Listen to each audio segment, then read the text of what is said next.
കാരുണ്യാഭിഷേകം, ആരാധിക്കുന്ന ജീവിതങ്ങളിൽ കാരുണ്യാഭിഷേകം, കാരുണ്യാഭിഷേകം.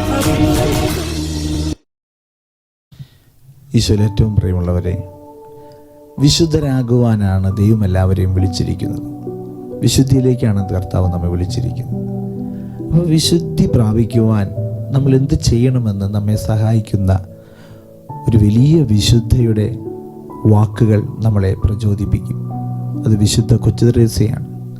വിശുദ്ധ കൊച്ചുത്രേസ്യ അവൾ പറഞ്ഞു വയ്ക്കുകയാണ്, വിശുദ്ധയാകുവാൻ ചെറുതായിരുന്നാൽ മതിയെന്നും കർത്താവിൽ ആശ്രയിച്ചാൽ മതിയെന്നും അവൾ വലിയ ഉൾക്കാഴ്ചയുള്ളവളായിരുന്നു. വിശുദ്ധ കൊച്ചുത്രേസ്യ പറയുന്നത്, വിശുദ്ധരാകുവാൻ നമ്മൾ വലിയ കാര്യങ്ങളല്ല ചെയ്യേണ്ടത്, ചെറിയ കാര്യങ്ങൾ. നമ്മൾ ചെറുതായിരുന്നാൽ മതി.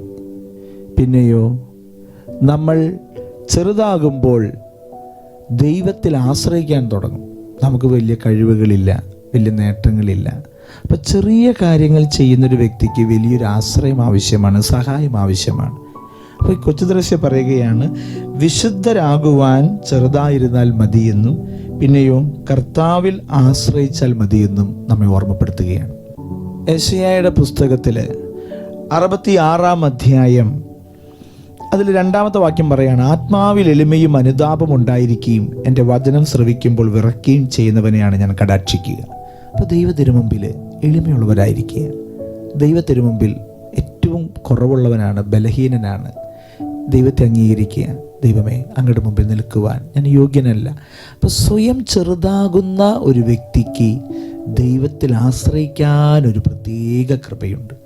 അത് നമ്മുടെ എല്ലാവരുടെയും ജീവിതത്തിൽ അങ്ങനെയാണ്.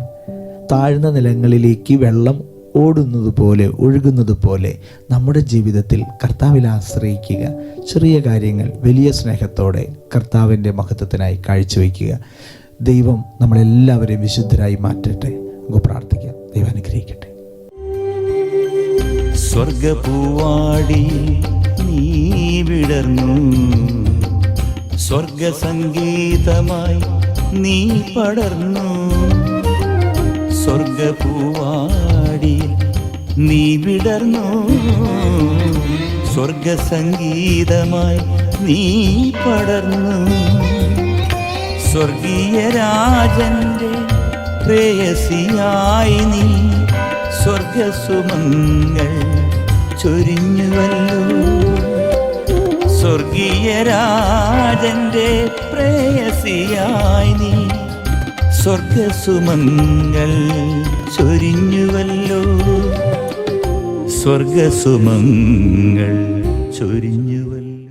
പരിശുദ്ധ പരമദിവ്യകാരുണ്യത്തിന് എന്നേരവും ആരാധനയും സ്തുതിയും പുകഴ്ച ഉണ്ടായിരിക്കട്ടെ. പരിശുദ്ധ പരമദിവ്യകാരുണ്യത്തിന് എന്നേരവും ആരാധനയും സ്തുതിയും പുകഴ്ച ഉണ്ടായിരിക്കട്ടെ. പരിശുദ്ധ പരമദിവ്യകാരുണ്യത്തിന് എന്നേരവും ആരാധനയും സ്തുതിയും പുകഴ്ചയും ഉണ്ടായിരിക്കട്ടെ.